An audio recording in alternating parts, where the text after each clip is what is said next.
இதுல இந்திய அரசாங்கம் தன்னுடைய களங்கமற்ற தன்மையை நிரூபிக்க வேண்டிய தேவை இருக்கிறது. ஏன்னா இதுல இன்வால்வ் ஆயிருக்கிறது solar energy corporation of India. அது வந்து மினிஸ்ட்ரிக்கு கீழே வரக்கூடியது, இந்திய அரசாங்கத்தின் கீழே வரக்கூடியது. அவங்களுக்கு தான் லஞ்சம் கொடுத்துருக்காங்க. அப்ப நம்ம அதிகாரி ஒருத்தர் லஞ்சம் வாங்கியிருக்கிறாருன்னு யுனைடெட் ஸ்டேட்ஸ்ல உட்கார்ந்து கோர்ட்ல தீர்ப்பு கொடுத்திருக்கிறாங்க, அவருக்கு கைது வாரண்ட் பிறப்பித்திருக்கிறாங்க. இந்திய அரசாங்கம் மௌனமாக இருக்கிறது, அமைதியாக இருக்கிறது. யாருக்கு தெரியும் இன்னைக்கு அதானி வந்து டெல்லியில பிரதமர் வீட்டுல கூட இருக்கிறான், எனக்கு தெரியல. இதுவரைக்கும் சைலன்ஸ் இருக்கு, இதுவரைக்கும் அமைதியாக இருக்கிறது. அப்போ இந்த 4 ஜிகாவாட் 8 ஜிகாவாட் இவங்க சப்ளை பண்றாங்க இல்லையா, யாருக்கு சப்ளை பண்றாங்கன்னா சோலார் எனர்ஜி கார்பரேஷன் ஆஃப் இந்தியாவுக்கு சப்ளை பண்றாங்க. அதாவது 12 ஜிகாவாட் மொத்தம் சப்ளை பண்றாங்க. இப்ப சோலார் எனர்ஜி கார்பரேஷன் ஆஃப் இந்தியாவுடைய வேலை என்னன்னா, இந்த 12 ஜிகாவாட்டை யார் தலையில கட்டலாம், இதற்கு உகந்த மாநிலங்கள் எது அப்படின்னு தேர்வு பண்ணி அந்தந்த மாநிலத்திட்ட போய் இவங்களுடைய வேலையே என்னன்னா, இந்த மாதிரி ஒரு வர்றாங்க 12 ஜிகாவாட் சப்ளை பண்றாங்க, இந்த ரேட்ல நீங்க பர்ச்சேஸ் பண்ணிக்கலாம், நம்ப தகுந்த கம்பெனி அப்படின்னு சொல்லிட்டு இவங்களை அறிமுகப்படுத்தி இவங்க கூட வந்து ஒப்பந்தம் போட வைப்பது.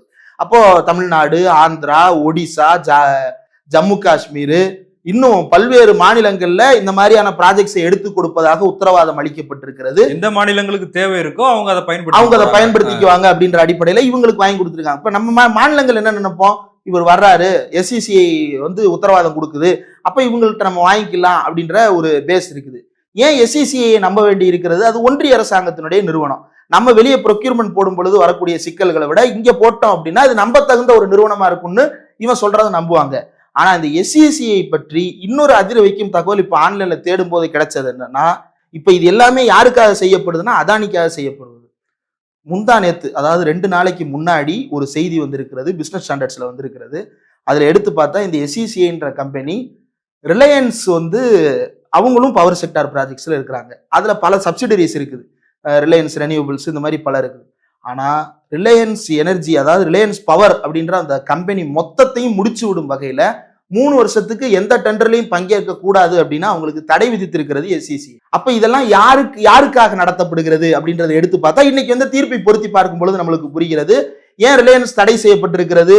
காரணம், அதானிக்கான ப்ராஜெக்டை இவங்க அவுட் சோர்ஸ் பண்ற வேலை பார்த்துக்கிட்டு இருக்காங்க.